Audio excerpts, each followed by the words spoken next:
اس لیے ہم نے تو اللہ اور اللہ کے رسول کے سامنے اپنے آپ کو جو ہے پیش کر دینا۔ تو عبداللہ بن حذیفہ رضی اللہ تعالیٰ عنہ اب وہ کیا پیش کر رہا ہے کہ تم نصرانی بن جاؤ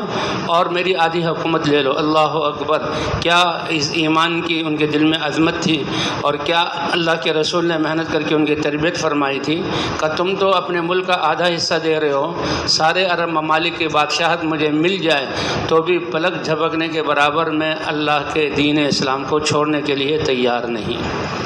تو یہ ہے کہ بھئی جس چیز پر انسان کا جان اور مال لگتا ہے اس کی قیمت آ جاتی ہے۔ صحابہ کرام کی جانیں اور مال سب کچھ لگا اس دین اسلام، اس لیے دین اسلام ان کے ہاں سب سے زیادہ محبوب تھا،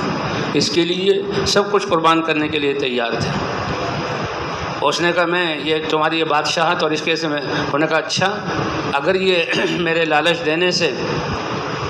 یہ اس کا ارادہ نہیں بدلا تو اب اس کو میں اپنی طاقت کا جو ہے وہ کیا کہتے ہیں مظاہرہ کراؤں۔ اور اس کو یہ پتہ نہیں کہ اللہ کے رسول نے تربیت ایسی کی ہے کہ کلمہ لا الہ الا اللہ کلمہ خوف ہے تو صرف اللہ کا، اور کلمہ رجا اگر امید ہو تو صرف کس سے؟ ہاں، اسی لیے تو عمر بن خطاب نے وہ ایک خاص موقع پر کہا تھا کہ اللہ کے رسول نے سچ کہا، انما سلط علی ابن آدم ما خافہ ابن آدم وان لم یخف الا اللہ لم یسلط علیہ غیرہ، کیونکہ وہ شیر کے سامنے آ گئے اور شیر کے کان کو اینٹھا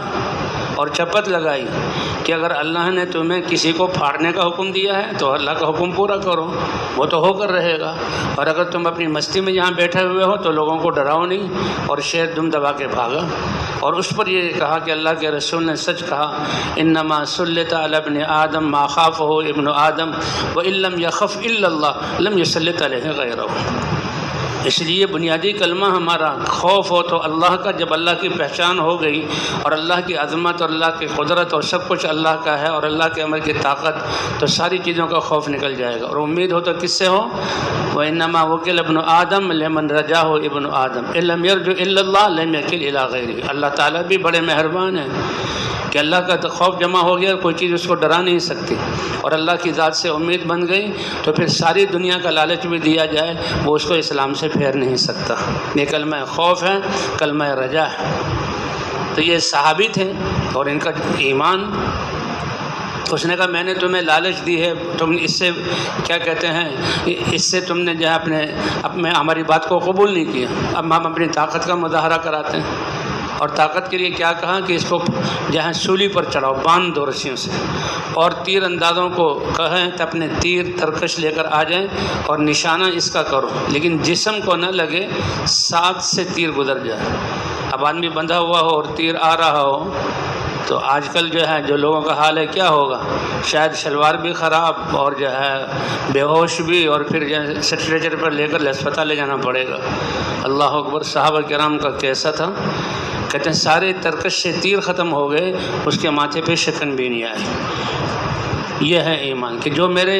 لیے لکھا وہ پہنچ کر رہے گا، میری موت اس سے تو وہ آ کر رہے گی۔ اتنا زیادہ ایمان اور یقین، کوئی خوف نہیں۔ اللہ تعالی ہم سب کو یہ یقین، اسی یقین کے لیے دعوت اور یہ ماحول ہے۔ کہ وہ تو بالکل نہیں ڈرا، کہ اچھا پھر اس سے بھی سخت لالچ دیا تو اس سے یہ نہیں بدلا، اتنا خوف کا منظر اس سے بھی نہیں بدلا، اس سے سخت کہ جو ہے آگ جلائی جائے، کڑھائی چڑھائے جائیں، اس میں تیل ڈالا جائے، اور تیل جب خوب پک جائے تو پہلے ان کے 2 ساتھیوں کو ڈالو، یہ اپنی آنکھوں سے دیکھ لیں،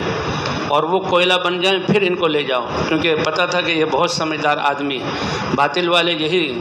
وہ حضرت جو ہے امیر معاویہ اور حضرت علی جب اختلاف تھا تو روم والوں کی طرف سے خط آیا تھا، اور کہنے لگے کہ میں نے سنا ہے کہ تمہاری اپنے مسلمان بھائیوں سے لڑائی ہو رہی ہے، اور تم اب دیکھو کیا وہ ان کی سازش اور حربہ دیکھو، تم کوئی معمولی آدمی نہیں ہو، ہمیں پتہ ہے تم سردار کے بیٹے ہو اور تم بڑے لائق فائق ہو، اور تم ہمارے پاس آ جاؤ تو ہمیں مارنے کیا، او کتے کے بچے، ہاں یبن الکلبہ، او کتے کے بچے۔ وہ ہمارا آپس کا اختلاف ہے، لیکن میں اور علی، اگر علی سے لڑنے کے لیے آؤ گے تو اس کی فوج میں سب سے پہلے اور آگے مجھے پاؤ گے۔ جی ہاں، سب سے پہلے آگے مجھے پاؤ گے۔ تو بہرحال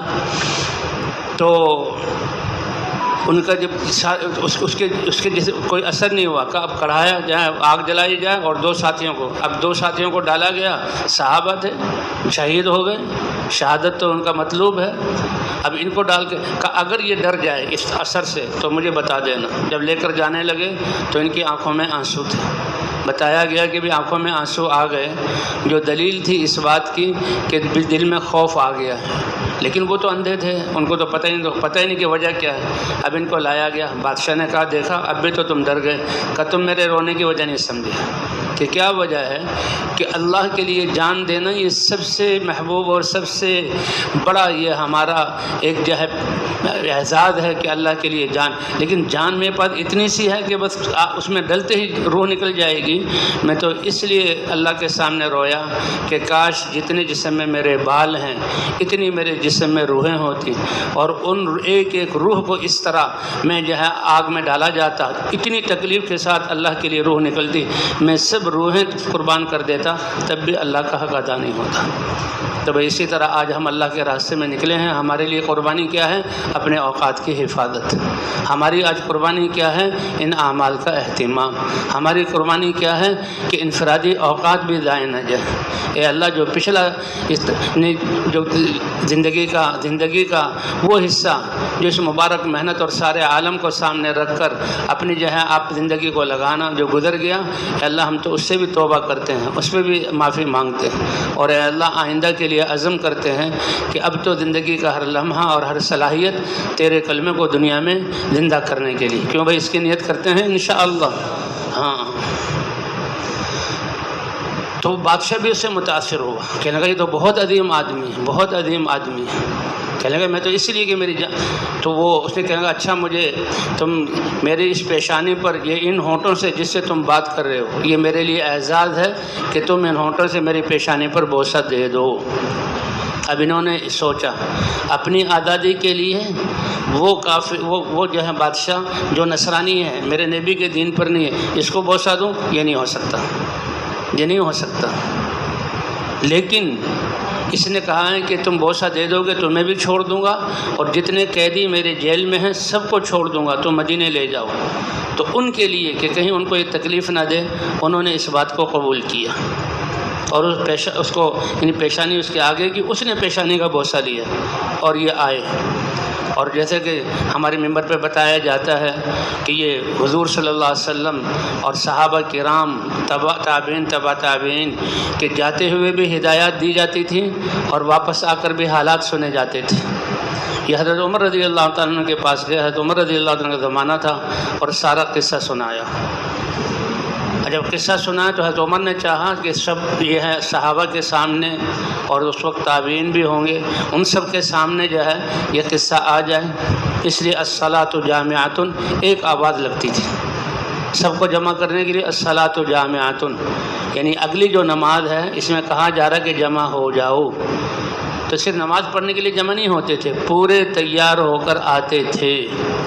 پورے تیار ہو کر۔ اس محنت سے مقصود یہی ہے کہ صحابہ کی اس سطح تک پہنچنا کہ جب پکارا جائے اور جو ہے جتنے وقت کے لیے پکارا جائے اور جہاں کے لیے پکارا جائے اور جس کے ساتھ بھیجنے کے لیے پکارا جائے ہم تیار ہوں، کہ بھائی تیار ہیں اس کے لیے انشاءاللہ۔ یہ ہماری تربیت کا صحابہ کرام کی یہ صفت تھی، صحابہ کرام کی یہ صفت۔ تو یہ ایک آواز الصلاۃ جامعۃ، سارے صحابہ جمع ہو گئے، اور حضرت عمر رضی اللہ تعالیٰ نے چاہا کہ یہ پوری کارگزاری صحابہ کے سامنے آئے، وہ ساری کارگزاری صحابہ کے سامنے بیان کی گئی۔ تو حضرت عمر رضی اللہ تعالیٰ عنہ سمجھ گئے کہ عبداللہ بن حذافہ رضی اللہ تعالیٰ عنہ کے دل میں ایک ہے ایک قدرت سی ہے کہ اس نے نصرانی آدمی پیشانی پر بوسہ کیوں دیا، لیکن وہ تو اپنے ساتھیوں کو چھڑانے کے لیے، ورنہ وہ جیل میں ان کو سزائیں دے گا، اس نے شرط لگائی تھی۔ تو اس لیے اس قدرت کو نکالنے کے لیے حضرت عمر بن خطاب رضی اللہ عنہ کھڑے ہوئے اور کہا کہ اس پیشانی کا بوسہ سب سے پہلے میں دیتا ہوں، اور جتنے یہ ایمان والے بیٹھے ہوئے ہیں ان کو چاہیے کہ ان کی پیشانی کا بوسہ دیں تاکہ دل سے وہ خیال نکل جائے۔ تو بھئی یہ ہے اس محنت کا مقصود کہ ہمارا جذبہ کہ اے اللہ جذبات بھی قربان ہیں اور زندگی کے سارے لمحات بھی قربان ہیں اور جو مال ہے جو کچھ یہ بھی تیرے کلمے کو بلند کرنے کے لیے۔ کہ اس معنی سے کیا چاہ رہے ہیں، کیا مقصود ہے کہ مسلمان تقوی والی زندگی کو اختیار کرنے میں اور تقوی والی زندگی کو پوری دنیا میں پھیلانے کے لیے اس سطح پر آ جائے جس سطح پر صحابہ کرام تھے، کہ جب کیا کہا جاتا تھا اور جتنے وقت کے لیے کہا جاتا تھا اور جس کے ساتھ بھیجا جاتا تھا، اللہ دیکھو یہاں ایسی صورتیں پیش آتی ہیں۔ اس لیے ہم تو اپنے آپ کو حوالے کریں، کبھی بھی یعنی جو دل کی چاہت ہے یا ہماری جو پرانے عادتیں ہیں اس کے مطابق وہ چیزیں آڑے آئیں گی، نہیں مجھے تو فلاں کے ساتھ جانا چاہیے، نہیں اب تو فلاں علاقے میں جانا چاہیے، نہیں میں تو اتنے وقت کے لیے جاؤں گا، تو بھئی یہی ہماری قربانی ہے۔ صحابہ کرام تو جانوں کو ہتھیلی پر رکھ کر، اور اللہ نے فرمایا کہ جانیں انہوں نے میدانوں میں دے دی، ہم اپنے آپ کو اس بات پر تیار کریں، جب بھی تشکیل کے لیے کہیں اور جس کے ساتھ بھیجیں اور جب بھیجیں ہم اپنے آپ کو پیش کر دیں۔ حضرت قاری ظہیر صاحب تھے جو ہیں ہمارے کیا کہتے ہیں نظام الدین کے بزرگوں میں سے اور مولانا صاحب رحمۃ اللہ علیہ کے ساتھیوں میں سے، بہت ظریف و طبع تھے، بہت ظریف و طبع تھے۔ تو کیا آج ہم اپنے آپ کو اس سطح پر پیش کرنے کے لیے تیار ہیں؟ بھئی اللہ کے ہمارا تو پہلا قدم یہ ہے، ایمان میں کمال اس وقت تک ہو ہی نہیں سکتا جب تک کہ اپنے جذبات کو قربان نہ کرو۔ ہمیں کون سے ہمارے گھروں میں فقر و فاقے ہیں، ہمارے بچے رو رہے ہیں اور عورتیں جو ہیں بیواؤں کی طرح ہیں، اور کون سے میدان ہیں کہ جس میں تیر اور جو ہے تلوار اور نیزوں کے زخم اور گردنیں اڑنے کے منظر ہمارے سامنے۔ ہمارے لیے میدان کیا ہے؟ اپنے وقت کی حفاظت اور اعمال کا اہتمام، اور جب تشکیل کے لیے کہا جائے ہم اپنے آپ کو پیش کر دیں۔ اگر اتنا بھی نہ ہو تو پھر بھائی کیا ہماری تربیت ہوگی؟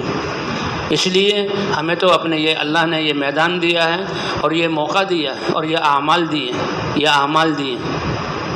ایسے مجاہدے تو ہیں نہیں، بس صرف یہ اگر ہم تشکیل سے واپس آئے ہیں اور واپس آ کر بھی بستر نہیں اتارا، جس دن ہم لوگ اس سطح پر آ گئے تو پھر اللہ کی طرف سے عمومی فیصلے ہوں گے۔ تو کیا خیال ہے، اپنے آپ کو اس پر تیار کریں گے؟ ہاں، یہ راستہ ہی سب سے پہلے جذبات کو قربان کرنا۔ حاجی صاحب رحمۃ اللہ علیہ فرمایا کرتے تھے کہ دیکھو حضرت ابوبکر صدیق رضی اللہ تعالیٰ عنہ کا واقعہ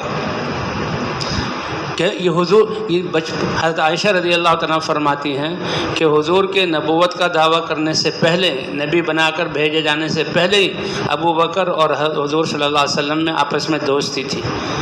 اور کہ حضور صلی اللہ علیہ وسلم ہمارے گھر آیا کرتے تھے، اور حضور صلی اللہ علیہ وسلم نے یہ اعلان کیا تو ابوبکر وہ ہیں کہ اس اعلان کو سنتے ہی حضرت ابوبکر نے بغیر کسی تردد کے کہا اشہد ان لا الہ الا اللہ و اشہد ان محمدً عبدہ و رسولہ۔ ایک دفعہ حضور صلی اللہ علیہ وسلم نے دیکھا ابوبکر تھوڑے سے پریشان ہیں، تو حضور ابوبکر کو پریشان دیکھ کر حضور پریشان ہو گئے، اور آپ صلی اللہ علیہ وسلم براہ راست تو کسی کو کہتے نہیں تھے تم نے ایسا کیوں کیا، بلکہ کیا ہوا لوگوں کو اس طرح خطاب فرماتے تھے۔ تو حضور صلی اللہ علیہ وسلم ممبر پر تشریف لائے اور فرمایا ما لی اوذی فی صاحبی ابو بکر، اے میرے صحابہ کیا بات ہے، میرے ابو بکر کی وجہ سے مجھے تکلیف پہنچائی جا رہی ہے، یعنی کسی سے کوئی معاملہ ایسا ہوا ہے، اور وہ بھی ایسا تھا کہ حضرت ابوبکر صدیق رضی اللہ تعالیٰ عنہ نے کسی سے کہا، کچھ بات کہہ دی غصے میں، وہ چھوٹے درجے کے صحابی تھے، ان سے کہا تم بھی مجھے کہہ دو، میں تو ایسا نہیں کہہ سکتا، آپ تو، حضور نے فرمایا تم نے اچھا کیا۔ بہرحال یہ دوسرا کوئی واقعہ ہے کہ کیا ہوا مجھے کہ مجھے میرے ابو بکر کے بارے میں تکلیف دی جا رہی ہے۔ ابو بکر کون ہے کہ جب میں اس کلمے کی دعوت کو لے کر آیا تم سب شک اور تردد میں پڑ گئے اور تم نے توقف کیا، اور ابو بکر وہ ہے کہ جس نے ذرہ برابر توقف نہیں کیا، میری دعوت کو سنتے ہی فوراً اشہد ان لا الہ الا اللہ و اشہد ان محمدً عبدہ و رسولہ۔ جس رات کو آپ کو لیلۃ الاسراء اور معراج کے اعزاز اللہ نے دیا، اور آپ راتوں رات واپس آ کر جو ہے بیت اللہ میں آپ کھڑے ہیں اور یہ واقعات بیان کر رہے ہیں، تو کافر لوگ وہ تو جناب دوہرے ہو رہے ہیں اور ہنس رہے ہیں کہ یہ کیسے ہو سکتا ہے، کہ یہ کیسے، بعض سوالات بھی کیے، اچھا بتاؤ بھائی وہاں بیت اللہ کے کھڑکیاں کتنی ہیں، دروازے کتنے ہیں؟ اب حضور صلی اللہ علیہ وسلم جاتے ہوئے کوئی آدمی کسی بلڈنگ میں جاتا ہے تو فوراً دروازوں کو تھوڑی گنتا ہے، جی ہاں، تو اللہ نے وہ سارا نقشہ سامنے کر دیا اور حضور صلی اللہ علیہ وسلم نے بتا دیا، حضور صلی اللہ علیہ وسلم نے بتا دیا۔ تو یہ حضور صلی اللہ علیہ وسلم کا یعنی یہ معراج کا واقعہ، تو بہرحال صحابہ کرام رضوان اللہ علیہم اجمعین وہ جو اللہ کے راستے میں نکلے، قربانیاں دی، کہتے ہیں جب حضور صلی اللہ علیہ وسلم مسجد نبوی میں امام ہیں اور آپ پر علم اتر رہا ہے اور صحابہ اس علم کو لے کر امت کو دے رہے ہیں، تو سب سے بڑی قربانی صحابہ کرام کی یہ کہ اس علم کے حاصل کرنے کو بھی قربان کیا تاکہ انسانیت کو جہنم سے بچایا جائے۔ کیوں بھائی یہ بات سمجھ میں آ رہی ہے؟ جی ہاں، صحابہ کے من المؤمنین رجال صدقوا ما عاهدوا اللہ علیہ فمنہم من قضى نحبہ ومنہم من ينتظر۔ اللہ ان کے لیے فرما رہے ہیں کہ یہ نکلتے ہیں اپنی جانوں کو ہتھیلی پہ رکھ کر اور میدانوں میں جان دے دیتے ہیں، وہ شہادت کے منصب کو پا لے دیتے ہیں، اور جو واپس آتے ہیں تو وہ انتظار ہوتا ہے کہ ہماری جان اللہ کے راستے میں کب قبول ہوگی۔ تو بہرحال بھائی اللہ تعالیٰ نے ہمیں یہ سال بھر کے لیے اپنے راستے میں نکلنے کی توفیق دی، یہ محض اللہ کا انعام اور احسان ہے۔ ایک عالم ہے شیخ ابو نعمان ابو اللیل، بہت بڑے مفسر ہیں، ان کا سال لگا ہوا ہے یہاں پر ماشاءاللہ، اور عربی اور عراقی ہیں، بہت علمی شخصیت ہے، تفسیر عجیب قسم کی اللہ نے یعنی ہر وہ آیت سے دعوت والے جو ہے کام کو نکالتے ہیں، اللہ نے ایسے جو ہے ان کو ملکہ دیا ہے۔ تو کہنے لگے کہ میں جب یہاں پر آیا وقت لگانے کے لیے، جب میرے آخری ایام تھے تو کیونکہ عالم تھے اور بڑی عمر میں آئے تھے سوچ سمجھ کر، تو باوجود عالم ہوتے ہوئے یہاں ممبر پہ کوئی بھی بیٹھا ہو سارے اعمال کا اہتمام شروع سے آخر تک اعمال میں بیٹھتے تھے، اور سارے کیونکہ خود عالم قرآن حدیث سامنے ہے، یہ مجھے تو معلوم ہے بھائی، مجھے تو معلوم ہے کہ روٹی سے پیٹ بھرتا ہے اور پانی سے پیاس بجھتی ہے، لیکن اس معلوم ہونے کے بعد اس کا مطلب یہ نہیں کہ میں نے روٹی کھانا چھوڑ دی ہے، اب میں نے پانی پینا چھوڑ دیا ہے، بلکہ یہ میری غذا ہے۔ تو یہ چیزیں معلوم ہیں، اب ایمان یقین کی باتوں کو سننا یہ ہماری تربیت اور غذا میں سے۔ فرمایا میں نے سال بھر پورا کیا، آخر میں جب چند دن رہ گئے تو وہ ان کی براہ راست میں ان کے ساتھ مجلس میں بیٹھے ہوئے تھے، وہ یہ بات کر رہے تھے، میں سن رہا تھا، کہنے لگے آخر میں یہی ہوا کہ بھئی سال تو پورا ہو گیا، اعمال تو سارے دیکھ لیے، چند دن رہ گئے، کیا بات ہے کہ شیطان نے بڑا زور دیا، لیکن اللہ کا فضل ہے میں اس پر جمع رہا، اب جمع رہا وہی اعمال میں بار بار سن رہا ہوں۔ ان کی یہ قول کہ سال پورا ہونے کے بعد اللہ نے جو مجھ پر اس کام کی حقانیت کھوری اور جو القاء کیا، تو مجھے یقین ہو گیا کہ اگر شیطان مجھے 2-3 دن پہلے بھی مجھے یہاں سے لے جاتا تو وہ چیزیں مجھ پر نہ کھلتی جو اللہ نے سال پورا کرنے پر کھولی ہے۔ تو اس لیے یہ وقت ہمارا بہت قیمتی ہے۔ آپ حضرات علماء کرام ہیں، مولانا الیاس صاحب رحمۃ اللہ علیہ یہی فرمایا کرتے تھے کہ جیسے حضرات انبیاء کرام کو اللہ علم دے کر بھیجتے تھے، لیکن علم کے لیے وہ طلب ضروری ہے، ان الزمکموہا وانتم لہا کارہون، تو وہ تعلیم سے ابتدا نہیں کرتے تھے، دعوت سے ابتدا کرتے تھے، کلمے کی دعوت کو لے کر پھرتے تھے اور اللہ کی پہچان کراتے تھے، اور جو اللہ والذین آمنوا اشد حبا للہ، جس نے اللہ کو پہچان لیا تو اب اس کے دل میں طلب کہ اللہ ہم سے کیا چاہتے ہیں، میری زندگی کیسے گزرے، یہ اعلیٰ درجے کی پیدا ہوتی تھی، اور اس پر انبیاء پھر ان کو علم سکھلاتے تھے۔ پہلے انبیاء ان کے پیچھے جا رہے ہیں اور وہ بھاگ رہے ہیں اور جو بے رخی کر رہے ہیں، لیکن جو ایمان لاتا لا الہ الا اللہ کے اقرار کی وجہ سے اللہ دل کو روشن کر دیتے، اللہ کی عظمت اور وحدانیت ان کے دل میں آ جاتی، اور اللہ کے بھیجے اور رسول کی عظمت دل میں آ جاتی۔ اب کیا ہے کہ نبی آگے ہیں اور یہ امت، یہ جو ہے امت کے لوگ یہ ان کے پیچھے ہیں، اور اس پر اللہ تعالیٰ علم کو اتارتے، اور جب حق وجود میں آ جاتا تو اللہ نے قرآن میں فرمایا کہ ہم نے ہمیشہ زمین کا وارث حق والوں کو بنایا ہے۔ وعد اللہ الذین آمنوا منکم وعملوا الصالحات لاستخلفنہم فی الارض کما استخلف الذین من قبلہم ولیمکننہم، اللہ کا یہ وعدہ ہے۔ تو مولانا الیاس صاحب رحمۃ اللہ علیہ پر اللہ نے یہ کام کھولا، تو یہی چاہتے تھے کہ بھی علماء حضرات تعلیم اور تبلیغ دونوں کو جمع کر کے چلیں۔ تو کیا خیال ہے بھائی، اس کے لیے تیار ہیں انشاءاللہ؟